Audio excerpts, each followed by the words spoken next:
ਅੱਜ ਆਪਾਂ ਗੱਲ ਕਰਾਂਗੇ ਤੀਜੀ ਜਮਾਤ ਵਿਸ਼ਾ ਪੰਜਾਬੀ ਪੁਸਤਕ ਪਾਠ ਨੰਬਰ 5 ਵੱਡਾ ਕੌਣ। ਇਸ ਪਾਠ ਨੂੰ ਪੜ੍ਹਾਂਗੇ ਅਤੇ ਇਸ ਪਾਠ ਦੇ ਪ੍ਰਸ਼ਨ ਉੱਤਰ ਕਰਾਂਗੇ।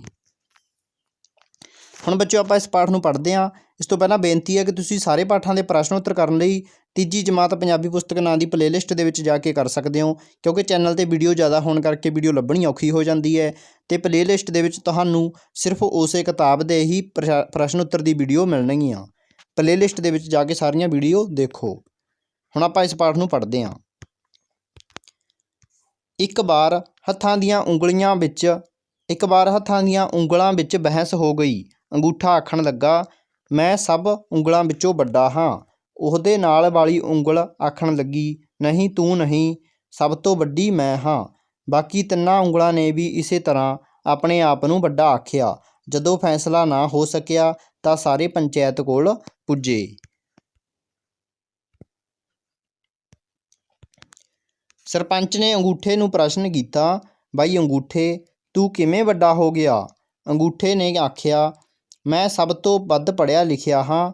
ਅਨਪੜ੍ਹ ਲੋਕ ਦਸਤਖਤ ਕਰਨ ਦੀ ਥਾਂ ਮੇਰੀ ਹੀ ਵਰਤੋਂ ਕਰਦੇ ਹਨ। ਅੰਗੂਠੇ ਦੇ ਨਾਲ ਵਾਲੀ ਉਂਗਲ ਨੇ ਆਖਿਆ, ਮੈਂ ਵੱਡੀ ਹਾਂ। ਮੈਂ ਦੱਸਦੀ ਹਾਂ ਕਿ ਪਰਮਾਤਮਾ ਇੱਕ ਹੈ। ਕਿਸੇ ਵੱਲ ਇਸ਼ਾਰਾ ਕਰਨ ਲਈ ਵੀ ਮੇਰੀ ਹੀ ਵਰਤੋਂ ਕੀਤੀ ਜਾਂਦੀ ਹੈ।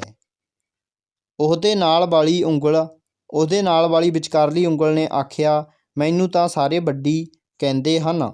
ਭਾਵੇਂ ਤੁਸੀਂ ਆਪ ਹੀ ਵੇਖ ਲਓ, ਕੱਦ ਵਿੱਚ ਸਭ ਤੋਂ ਵੱਡੀ ਮੈਂ ਹੀ ਹਾਂ।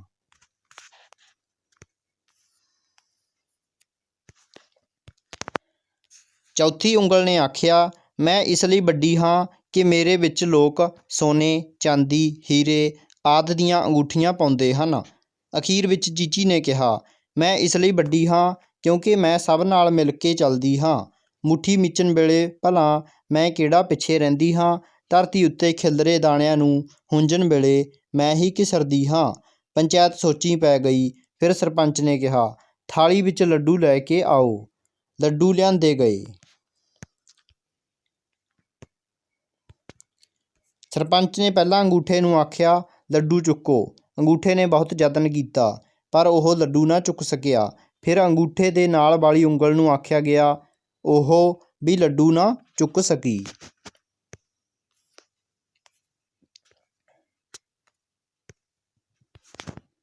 ਇਸ ਪ੍ਰਕਾਰ ਵਾਰੀ-ਵਾਰੀ ਸਾਰੀਆਂ ਉਂਗਲਾਂ ਨੂੰ ਲੱਡੂ ਚੁੱਕਣ ਲਈ ਆਖਿਆ ਗਿਆ। ਕੋਈ ਵੀ ਇਕੱਲੀ ਉਂਗਲ ਲੱਡੂ ਨਾ ਚੁੱਕ ਸਕੀ। ਅੰਤ ਵਿੱਚ ਸਰਪੰਚ ਨੇ 5 ਉਂਗਲਾਂ ਨੂੰ ਆਖਿਆ, ਹੁਣ ਤੁਸੀਂ ਸਾਰੇ ਮਿਲ ਕੇ ਲੱਡੂ ਚੁੱਕੋ। 5 ਉਂਗਲਾਂ ਨੇ ਮਿਲ ਕੇ ਲੱਡੂ ਚੁੱਕ ਲਿਆ।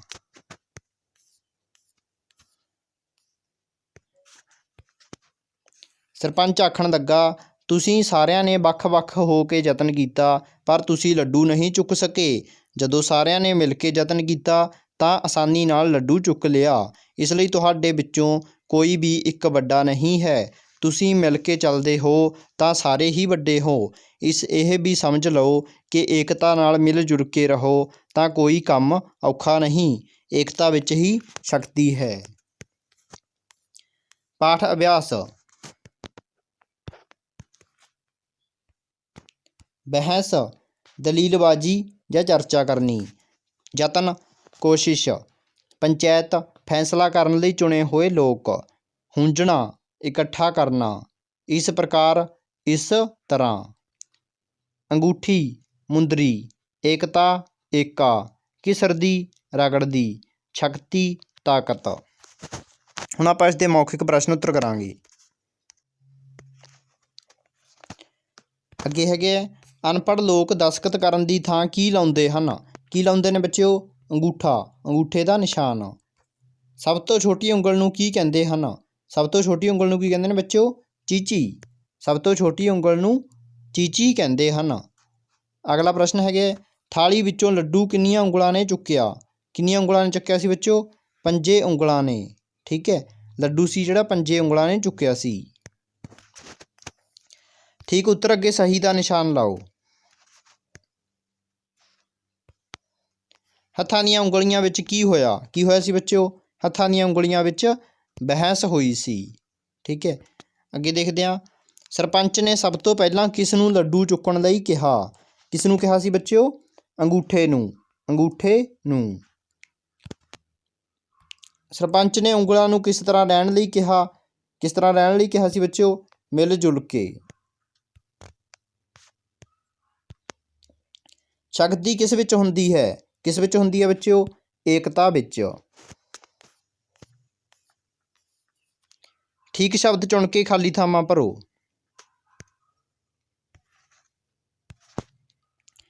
ਮੈਂ ਦੱਸਦੀ ਹਾਂ ਕਿ ਡੈਸ਼ ਵਿੱਚ ਇੱਕ ਹੈ। ਡੈਸ਼ ਇੱਕ ਹੈ। ਕੀ ਇੱਕ ਹੈ ਬੱਚਿਓ? ਪਰਮਾਤਮਾ। ਆੜਾ, ਡੈਸ਼ ਵਿੱਚ ਸਭ ਤੋਂ ਵੱਡੀ ਮੈਂ ਹੀ ਹਾਂ। ਕਿਸ ਵਿੱਚ ਬੱਚਿਓ? ਕੱਦ ਵਿੱਚ। ਈੜੀ, ਮੇਰੇ ਵਿੱਚ ਲੋਕ ਸੋਨੇ, ਚਾਂਦੀ, ਹੀਰੇ ਆਦਿ ਦੀਆਂ ਡੈਸ਼ ਪਾਉਂਦੇ ਹਨ। ਕੀ ਪਾਉਂਦੇ ਨੇ ਬੱਚਿਓ? ਅੰਗੂਠੀਆਂ। ਸੱਸਾ, ਡੈਸ਼ ਮੀਚਣ ਵੇਲੇ ਭਲਾ ਮੈਂ ਕਿਹੜਾ ਪਿੱਛੇ ਰਹਿੰਦੀ ਹਾਂ। ਕੀ ਮੀਚਣ ਵੇਲੇ ਬੱਚਿਓ? ਅੰਗੂਠੀ। ਹਾਹਾ, ਪੰਜੇ ਉਂਗਲਾਂ ਨੇ ਮਿਲ ਕੇ ਡੈਸ਼ ਚੁੱਕ ਲਿਆ। ਕੀ ਚੁੱਕਿਆ ਸੀ ਬੱਚਿਓ? ਲੱਡੂ। ਏਕਤਾ ਵਿੱਚ ਹੀ ਡੈਸ਼ ਹੈ। ਕੀ ਹੁੰਦਾ ਬੱਚਿਓ? ਸ਼ਕਤੀ। ਤਾਂ ਇਹ ਤੁਸੀਂ ਖਾਲੀ ਥਾਵਾਂ ਭਰ ਸਕਦੇ ਹੋ। ਇਸ ਤੋਂ ਬਾਅਦ ਆਪਾਂ ਅੱਗੇ ਦੇਖਦੇ ਹਾਂ। ਹੇਠ ਲਿਖੇ ਪ੍ਰਸ਼ਨਾਂ ਦੇ ਉੱਤਰ ਲਿਖੋ। ਪ੍ਰਸ਼ਨਾਂ ਦੇ ਉੱਤਰ ਲਿਖਦੇ ਹਾਂ। ਹੱਥਾਂ ਦੀਆਂ ਉਂਗਲੀਆਂ ਵਿੱਚ ਡੈਸ਼, ਹੱਥਾਂ ਦੀਆਂ ਉਂਗਲੀਆਂ ਵਿੱਚ ਬਹਿਸ ਕਿਉਂ ਹੋਈ? ਕਿਉਂ ਹੋਈ ਸੀ ਬੱਚਿਓ? ਹੱਥਾਂ ਦੀਆਂ ਉਂਗਲੀਆਂ ਵਿੱਚ ਬਹਿਸ ਇਸ ਕਰਕੇ ਹੋਈ ਕਿਉਂਕਿ ਉਹ ਸਾਰੇ ਇੱਕ ਦੂਜੇ ਨੂੰ ਉਹ ਸਭ ਤੋਂ ਵੱਡਾ ਆਖਣ ਲੱਗੇ।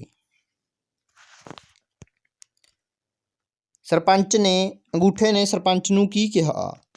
ਅੰਗੂਠੇ ਨੇ ਸਰਪੰਚ ਨੂੰ ਕੀ ਕਿਹਾ?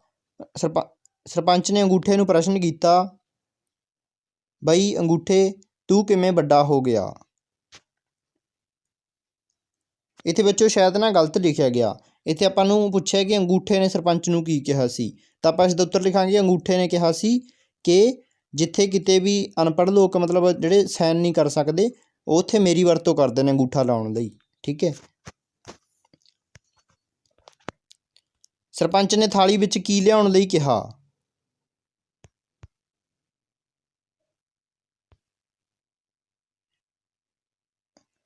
ਸਰਪੰਚ ਨੇ ਥਾਲੀ ਵਿੱਚ ਕੀ ਲਿਆਉਣ ਲਈ ਕਿਹਾ? ਸਰਪੰਚ ਨੇ ਥਾਲੀ ਵਿੱਚ ਲੱਡੂ ਲੈ ਕੇ ਆਉਣ ਲਈ ਕਿਹਾ।